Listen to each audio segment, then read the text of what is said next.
Yeah, when I spent a month out here working with them back in July 2019, I definitely got really confronted and overwhelmed by the need.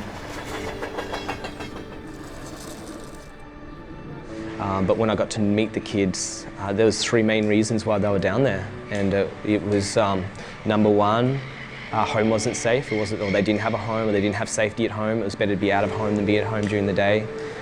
It was their form of community. It was the closest thing that they had to family, was these truant kids all hanging out together. And then thirdly, it was easy for them to rack food from the shopping centre. You know, they were hungry. None of them had access to any welfare. Their parents might, but they were spending it on a whole lot of different things. And so a lot of these kids were super needy. And I just thought, we can help meet some of these needs in these kids' lives and be part of bringing a solution. And I just discovered just caring for the kids went a really long way, building trust.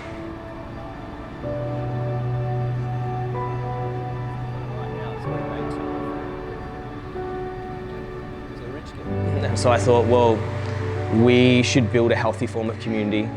A lot of them didn't have healthy adults in their lives, so Street Peace is really a mentoring program, creating opportunities for healthy family, essentially. We do that through our outreach teams. We get out into the fray. We don't sort of invite the kids in, we get amongst them and build their trust and connect with them and really care for them, hear their stories. Particularly when they share their stories and you're willing to listen, just how huge that is for them to know that their voices are heard and cared about and that they matter. That's probably why they never get arguments with her son. Yeah. He does anything to her son, she leaves him, he's got nothing. Yeah. Number two, we have the Street Peace Nest. It's a drop-in space that we really want to grow here to 5 days a week. A safe space for these kids to be, where there would be food, clothing for these kids, a place to hang out, play pool, a place that they can feel safe and connected. Place that I come from as a young teenager, I didn't have safe places to ask questions and to be heard or to be safe even at times. And that's our desire, is that these kids would have a safe place to be seen and heard and ultimately loved. You walk in there, you feel loved, it's warm, you sit down, you have a chat. You know, they have food, drinks there for you, waiting for you. Like, they're not just there just to talk to you just for an hour and leave you. You know, last week we had this awesome testimony of a young person who was at Street Peace, he was at the Nest and came home and didn't speak to his parents for like, I don't know, I think it was 18 months or something crazy like that, since April. And his mum called up and she said, oh, for the first time, so-and-so is speaking to me, he's a different kid, he's changed, he's this and he's that. It just shows you when he got home, something happened that night.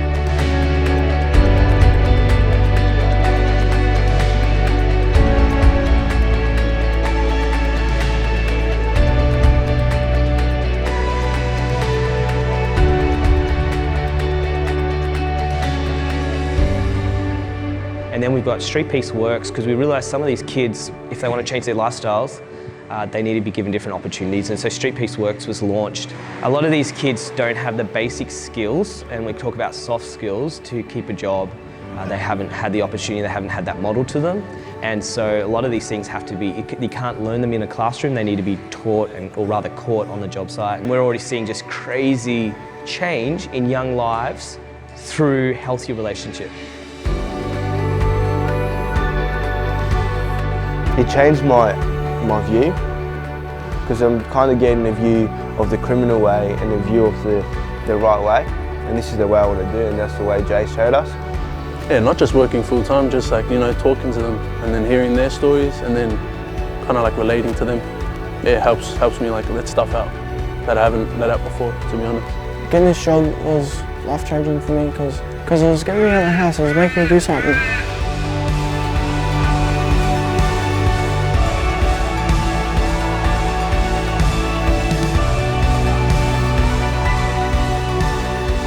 There are kids in our region that just every day deal with suicidal thoughts, that carry so much hopelessness, that feel so stuck in the rut.